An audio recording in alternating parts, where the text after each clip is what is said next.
It's official. The Mark Stoops era in Lexington is over. A ton of fond memories, a ton of big wins. But Mark Stoops is out as the head football coach of the Kentucky Wildcats. And Mitch Barnhart and company are going to find a new head coach in Lexington. Talking about the Stoops era and talking about some early candidates is the conversation on today's episode of Wildcats Today Podcast. I'm your host, Andrew Stefaniak, publisher at Kentucky Wildcats on SI, joined as always by Carson. Carson, this is take like 15. We've had some internet issues. We got Carson on the phone today. Yeah, I'm on the phone. There's a lot of chaos going on this morning. I can't get the Wi-Fi to work right. We got absolutely kicked out of the last one we were in. So we're going to try this again and see if it works. But, there's chaos in Kentucky and, there's chaos here.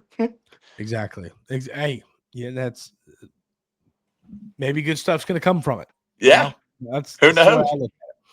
But, I just want to talk a little bit about the Stoops era, Carson. I think that it's kind of there are similarities that can be drawn to the end of the Calipari era. It was good and then it was bad. Now I think you could say that about just about any coach, but that's the case. It obviously Stoops kind of got started and it got better and better and better, and then it was really good for a few years, and now it's really bad again. And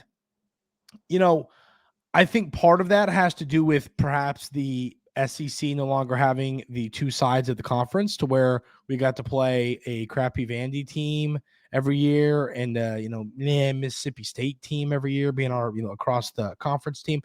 I think that played a role in it. I think there were a lot of factors that I think the changes to NIL. There's a lot of factors that played a role. And there was Stoops factors. Like Stoops is a human being too. He goes through ups and downs in daily life. He's a human being. There's different factors throughout it all. Exactly. But the reality of it is it hasn't been working of late. They made the change, but there are a lot of fond memories of the Stoops era. What would you say your number one favorite moment of the Stoops era was, Carson? Yeah. So, I graduated from UK in 2023. I was there from 19 to 2023. And during that time, we only won one basketball tournament game. So we didn't get a lot of joy through that. But with the football program, there was joy. I remember in 2021 when Florida came to town and we hadn't beat them at home in 35 years. And they line up for a field goal and we end up blocking it, and Trevin Wallace takes it to the house. And the whole stands are falling apart. I'm in the student section. People are tackling each other, crying. It was just one of the greatest moments of being a UK fan that I could ever remember. So I just want to thank Mark Stoops for all the great memories that he gave us. And there's plenty on top of that one, but that was probably my favorite. Yeah. No, there are great memories of the Stoops era in Lexington, but when it's time to move on, it's time to move on. And it sounds like Stoops is reworking his contract buyout. I respect him for doing that. He's kind of not stiffing us. I appreciate that from him. I think that made the decision easier, because it sounded like when the rumblings were happening that the big wigs were like all in on getting rid of him, and Mitch was kind of on the fence. Yeah. And I wonder if that, is what it ultimately led to the decision being made. But interesting stuff. But let's get straight into the candidate talk, Carson. The three names right now that we've seen floating around, and I know what's funny, a lot of times in coaching searches, it's never the first two names that show up. Go back to our basketball search. Oh yeah. Where was Mark Stoops? Mark Pope on that list? Nowhere. Yeah. It's exactly. But still, we go off the information we have, and the three names floating around right now are Will Stein, the OC and quarterbacks coach at Oregon, Brian Hartline, the OC and receivers coach at Ohio State, and Dan Mullen. So, Carson, how would you rank those three names from favorite to least favorite to be the next coach here? Yeah, for me, I'm going to have to go Stein, 1A. He's 36 years old. He's from Louisville, grew up in Louisville, played at Trinity. His brother played here. He went to Louisville. He didn't get a walk-on spot from Joker. So he ended up going to Louisville. His parents are UK season ticket holders. So, I really like this kid. He knows what it means to be a Kentucky Wildcat. And I mean, his offense is special. Like, if you Yeah. go look at Oregon right now, they've had a top 10 offense the last 3 years. And you have Bo Nix, Dylan Gabriel, and Dante Moore as the quarterbacks. I mean, that's a pretty good cast there. So I got him at 1A. And then 1B is Mr. Brian Hartline, the Jeremiah Smith whisperer. I think Brian Hartline is the ace recruiter in all of college football, and he has offensive expertise too, leading Ohio State and finally getting the call to plays this season, and is doing a good job at it. So I think, and the connection with Mike Hartline, who played here and is developing Cutter Boley. So I think he's my 1B, and then Dan Mullen's just my C. There's no, it's just C. Or 3, whatever you want to list it. I don't want Dan Mullen. I think he's the Mark Stoops. The reason why he got fired at Florida. I think it would be a bad hire. Yeah, I just, for me, the only thing I do is flip Hartline and Stein. I think Stein is more of I think as like an offensive minded guy, he has, I would probably like as a play call. I like Stein more as an offensive mind, I guess is the point I'm trying to Feed get the at. studs, baby. Feed the studs. But Hartline, and I mean, people forget, some coaches that are, whether you're an offensive or a defensive minded guy, when you get to a school as the head coach, when you make the jump from coordinator to head coach, some coaches still call the offense or defense, some don't. And I mean, so it kind of depends what's going to happen there. Like, if we get Stein, does he call the offense or does he hire? And even if he doesn't call the offense, his coordinator is going to run his offense, but he won't be directly calling the offense. And that, I mean, I don't know. I'm just, that's the coach's decision. We don't know what would happen when those guys are head coaches. But to me, Hartline, I mean, look at the guys that he has landed at Ohio State. Now, it's an easy sell at Ohio State, obviously, but you have to live in Ohio, and that's not fun. But I mean, JSN is the best receiver right now. Marv, Well, the Cardinals. Egbuka, rookie of the year. Egbuka. I mean, you could sit here and CJ Stroud about Ohio State receivers, because obviously that's Hartline. I mean, he was an NFL wide receiver. He was a guy that I think a lot of folks probably had on the fantasy football team. I mean, he was a good player in the NFL. And I just, the thought of being able to recruit guys like that, like, I mean, would be awesome. Now, you really find out how good of a recruiter you are when you go from Ohio State to Kentucky. Because I can sit here and say that. I mean, are we going to get JSN and Jeremiah Smith and Egbuka in Lexington? Like, like those guys? Like, I don't know. I mean, but I just think Hartline has an eye for elite talent. And this is where my mind goes too. And this might not even be possible, but they had been talking about a GM role. So I'm like, why don't you just give Brian Hartline whatever he wants, put him in the GM role, let him recruit like he does, let him do whatever he wants with the team too, and then hire Stein as your coach. Then you got Hartline and Stein, so you got the recruiting and the offensive scheme. Plus Hartline's already a good coach too. So I mean, that would be dominant. That would be really awesome. I don't see a way in the world that. Yeah, it's probably not awesome. possible, but like, let's pony up. Yeah, pony up. That's a great quote for this morning. Yeah. And then Dan Mullen, I mean, he's done a good job at UNLV this year, but like, I mean, to me, Dan Mullen is the floor play. I think that you're going to win 7 games a lot. I think you're going to win 6, 7, and then 8 games maybe. I really wasn't even trying to do that. But like, seriously, I think you do that, and then you'll have a random year where I think you're just hiring Mark Stoops.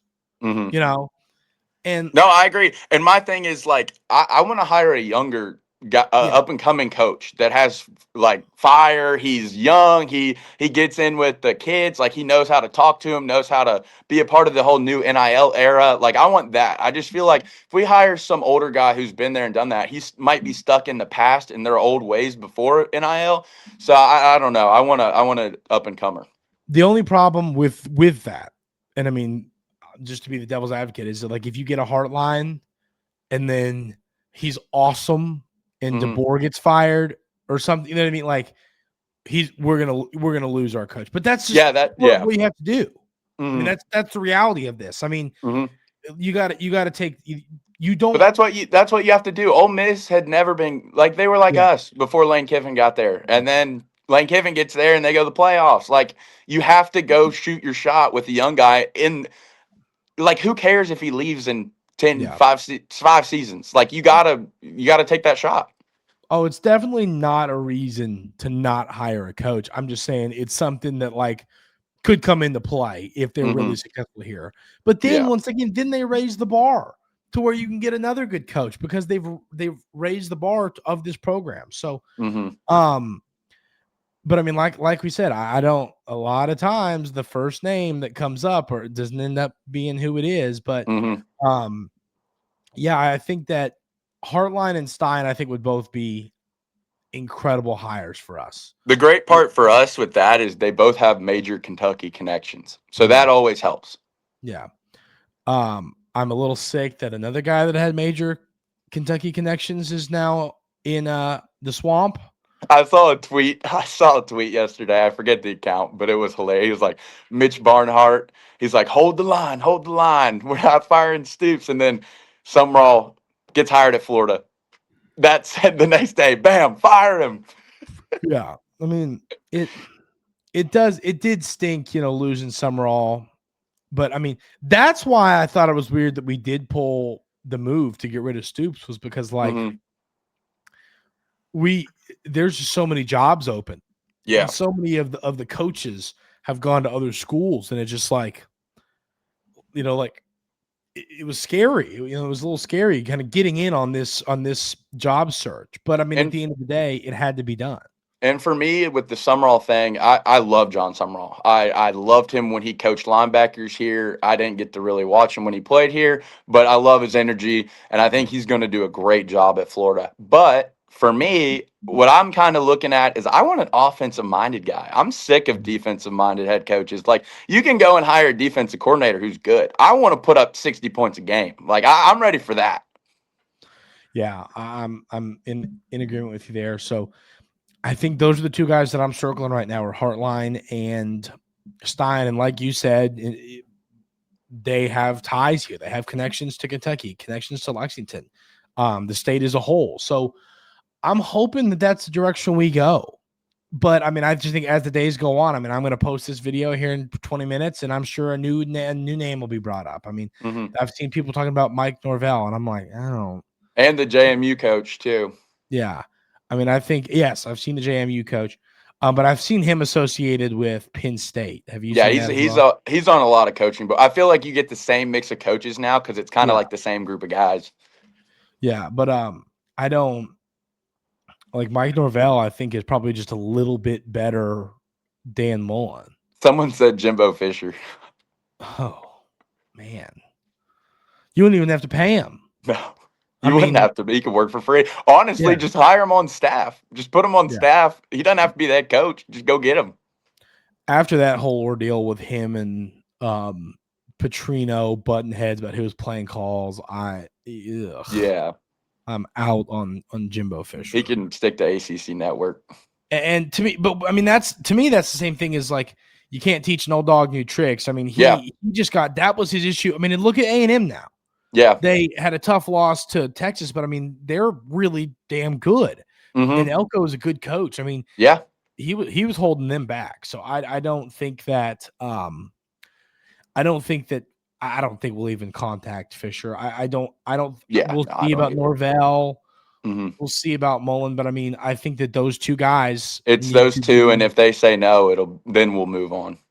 Yeah, and if they say no, then I think this thing's gonna get. I think here's my take, and I think a lot of folks aren't going to like this. I mean, the JMU coach would be another solid hire because it's the same thing, younger guy. But I mean, I just think if you don't get, I'll throw the JMU coach in with that conversation with Stein and Hartline.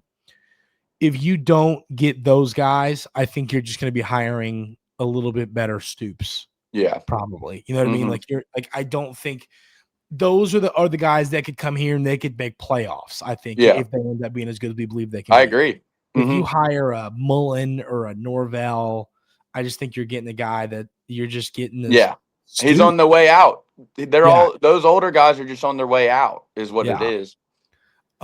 So I think that's the reality of it. So, New era. and once again, I mean, there's not a ton to talk about. Those are the names that are popping up right now. They did just officially release a statement. So yeah, it's a done deal. Stoops is gone, but this will clear up more. And the other thing we got to talk about is Stein and Hartline will be playing for a long time. Over the for this season. Hartline longer than Stein probably. Yeah, but point being, I mean, are they willing? Like, if I'm Hartline, I'm going to win me a natty as an OC and saying, if you want me, you can wait. Yeah. Because I'd want that. But I do think that there is talks on back channels. Like it's not like they're not gonna get in touch with them. Oh, they're loud. I mean, they're taking the phone calls. I'm just saying it'll be. You might have to wait for an announcement. Is all that might be. And I think a coordinator leaving is different than like the Kiffin situation. Yeah. Like, completely. Like Hartline, if let's say Hartline takes the job, his players aren't going to be like, "F you, man." Like, it's a head coach position. Yeah, that's expected. Like he could, I would be finish that out, man. Go win a natty and then come over here. Yeah, and we're all fine and dandy with that. So, that's going to be interesting, and that could happen. I mean, he could sign on to be the coach here and finish the season up in Columbus, and then come win over. A natty. Yeah, same thing with Mr. Stein up in Oregon. I mean, I don't think they're going to go as deep as Ohio State, obviously, but same principle. Yeah. So, but no, I mean, we'll be talking about this as more names pop up. If we see a name pop up, we'll put a 10-minute video talking about it, good fit, bad fit. So we'll be in on this coaching search, and we'll talk about it as it goes. But you got anything else on this, Carson? No, but I do want to say something. I mean, we've been doing this for like a little over 2 years, and we've already had 2 coaching searches. Like, how rare is that? I feel like that's crazy. It is pretty crazy. I mean, yeah, it's kind of nuts. And the only thing, so what was the announcement on Mitch? When is he retiring? I think that it's just he's not going to be here for football season next year. I think once he gets done with basketball this year, I'm guessing he is done. So why are we letting him make this higher? I just don't. Yeah. Well, I think here's my thing. I think it used to be like Mitch and Eli that would just decide everything, but now the board of trustees is like they vote on everything, and that's kind of where you got they want to fire him, but like Mitch doesn't, because Mitch probably didn't at all. But so I'm glad we have that board, because I think we can come to the right conclusion on this one. Yeah, I'm in agreement. We've got a big basketball game tomorrow, Carson, that we're going to talk about that here. We'll have another video out for y'all today about that, and then Tuesday morning as well. So that's the update on football. If we hear more, we'll do more videos on it, but that's where we're at right now. Those are the 3 guys that I've seen named early. And we'll go from there. So heck yeah. Go Cats, baby. Kentucky football returns. Hopefully, man. Hopefully. Yeah. Yeah, seriously. Well, we at least got our team back. Yeah. We at least got our team back. Yep, I'm with you. So leave in the comments, who do you want to see be the next head football coach at the University of Kentucky? And we'll see you here in a few hours to talk a little bit about the Tar Heels. Everyone have a great rest of your Monday, and we'll see you in a few hours.